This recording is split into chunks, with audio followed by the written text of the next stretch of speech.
Szerintem nagyon fontos, hogy amikor csak tehetjük, akkor aktívan részt vegyünk különböző döntéshozatali folyamatokban, már csak azért is, mert ez egy sokkal harmonikusabb társadalmat tud megteremteni, hogyha a különböző folyamatokban megjelenik az a fajta érdekérvényesítés, amit egy felépített közösség képes gyakorolni döntéshozókra. Ez egy ilyen tök jó dolog, és tök jó eszköz arra, hogy emlékeztessük akár a politikusokat, akár egy magasabb pozícióban lévő embert arra, hogy valójában a néptől kapta az ő hatalmát, nem pedig fordítva van ez.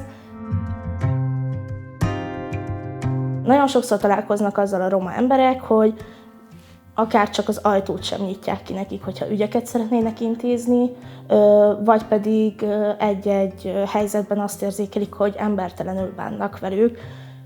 Ezáltal szerintem teljesen jogos az a fajta, nem is tudom, traumareakció talán, amit mutatnak, hogy sok esetben már meg sem próbálkoznak vele, vagy pedig érdektelenül állnak az egészhez.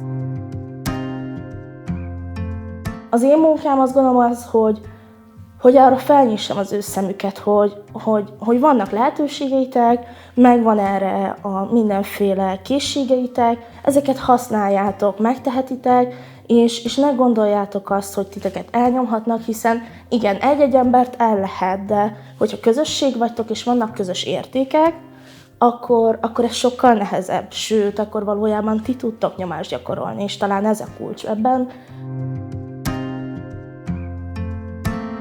A munkám során rengetegszer az különben a feladatom, hogy a társadalmi egyeztetések során például kikérjük az embereknek különböző programokról, projektekről, koncepciókról a véleményüket.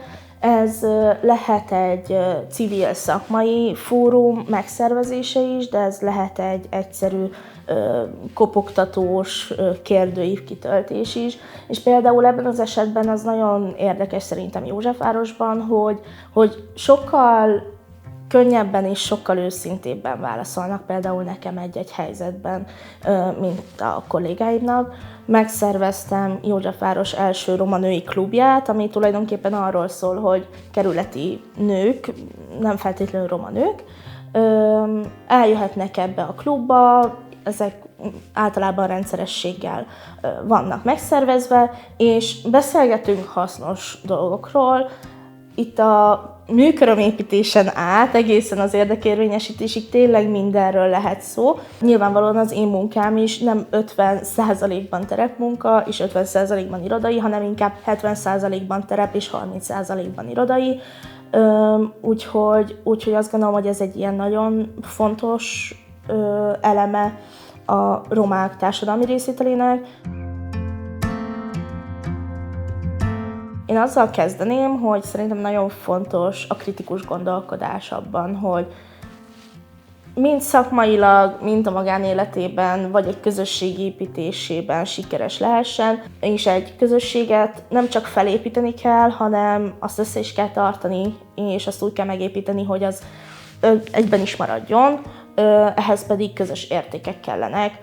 És azt gondolom, hogy ezeket mind úgy tudjuk elérni, hogy megkérdőjelezzük a körülöttünk lévő dolgokat, számon kérünk a lehető legtöbb politikust és a lehető legtöbb döntéshozót, hiszen, ahogy ezt már mondtam, ők tőlünk kapják a hatalmukat, és nekünk minden jogunk megvan ahhoz, hogy számon kérhessük őket.